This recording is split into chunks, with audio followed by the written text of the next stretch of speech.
Hi everyone, it's me, and welcome back to this channel on Narcissism. Today we're going to answer one of the eternal questions about narcissism. How are narcissists made? Is it nature versus nurture? Or is there something else going on here? Please subscribe if you're new to this channel and like and share this video with others who might find it helpful. Alright, let's take this on.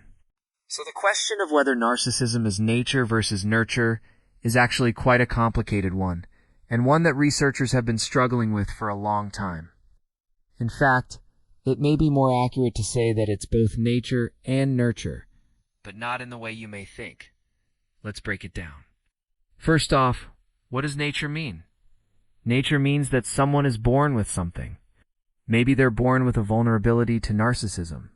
But what that really means is that they're born with vulnerabilities in their temperament, their biology and their psychology that make them more susceptible to developing narcissistic characteristics. So with that in mind, people are born with different vulnerabilities and different levels of resilience. Some people are born with temperaments that make them more vulnerable to becoming narcissistic.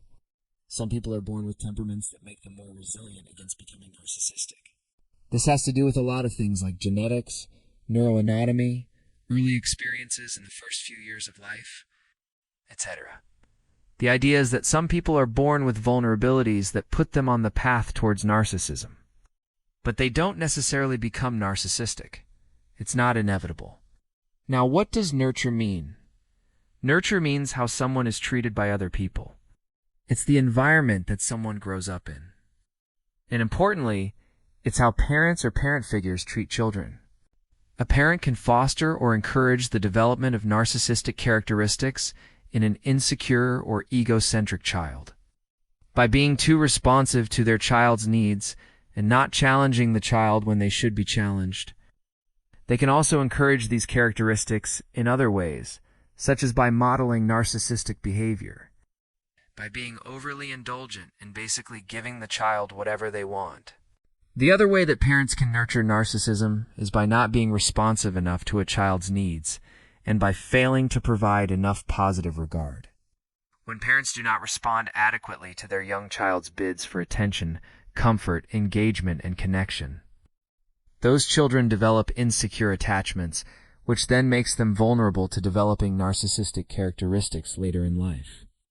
There is also another way that parents can inadvertently foster narcissism in their children, and that is by being too hard on their kids and by making the parenting relationship more of a battleground. When parents engage in power struggles with their children, instead of setting healthy boundaries, they inadvertently teach their children that the world is dangerous and that it's every person for themselves. And sadly, some parents model this behavior by being narcissistic themselves. All of this happens all along the developmental pathways, and then the child adopts these patterns in adolescence and early adulthood. And while all of this is going on, the child is developing a sense of self and a sense of identity. And that's a lot of what adolescence is about. If the adolescent does unget the feedback from others that their behavior is unacceptable and that they need to shift and change and modify and adapt, then they continue to reinforce narcissistic behaviors and attitudes, and it will solidify into a stable adult pattern. And so that brings us back to the original question. Is it nature or nurture? Well, it's both nature and nurture. And the truth is that it's much more complicated than that. There's no one answer that fits every narcissist. We know that some people have vulnerabilities that put them at risk for developing narcissistic characteristics. And those vulnerabilities can be biological, psychological, social, cultural. And then we know that other people aren't born with those vulnerabilities, and yet they still become narcissistic. So there's clearly other stuff at play here. We also know that some people are born with vulnerabilities that put them at risk for narcissism, but they never develop narcissistic characteristics. So again, there's something else going on here. And we also know that children who are unparticularly vulnerable are still at risk for becoming narcissistic. If they grow up with narcissistic parents, the truth is that most people are born with vulnerabilities that put them at risk for developing at least some narcissistic characteristics. Experience some level of narcissism at times, It's just part of being human. But only some people develop full-blown narcissistic personality pathology. And the reason that they don't develop that full-blown pathology is because they have protective factors. Those protective factors can be having parents or other adults in their lives who give them enough positive regard and set appropriate limits and are sensitive to their needs and help them regulate. Protective factors can also include having enough social support and intelligence and insight and self-awareness to recognize when they re-slipping into narcissistic patterns and having the adaptive skills to shift those patterns. In addition to the idea of nature versus nurture, there's another concept that people talk about, and that's called diathesis, which means that everyone has some vulnerabilities and everyone experiences stressors.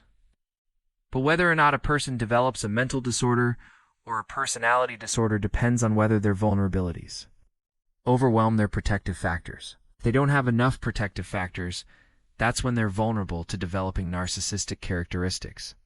So again, it's not nature versus nurture.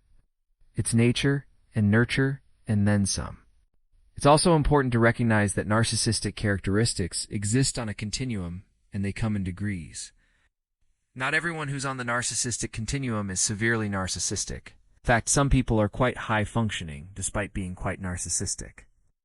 Narcissistic characteristics can also wax and wane, depending on their life circumstances. It's also crucial to recognize that narcissism can be adaptive at times. Sometimes narcissistic characteristics such as grandiosity and entitlement can lead to achievement. Sometimes narcissistic characteristics can help people succeed, especially in competitive environments. Sometimes being very concerned with how other people see you can motivate you to be a high achiever. Sometimes it can be adaptive to feel very special and to think you're better than others, especially if you actually are better than others. Sometimes it's adaptive to feel entitled to certain things, like if you're working really hard and you feel entitled to a promotion. And sometimes it's adaptive to get angry when you're frustrated. The problem is that when these adaptive traits become inflexible, they become maladaptive. That's when you go from having some narcissistic characteristics to having a narcissistic personality. A final word of caution: thinking about narcissism as existing on a continuum can be dangerous. There's this notion that if you're not a malignant narcissist, then it's okay to be narcissistic. But even the covert narcissist, the communal narcissist, the vulnerable narcissist, and the benign narcissist cause harm. So the degree of narcissism matters, but all forms of narcissism are problematic. I hope that helps to explain how narcissists are made.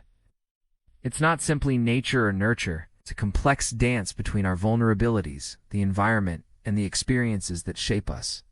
Thanks again.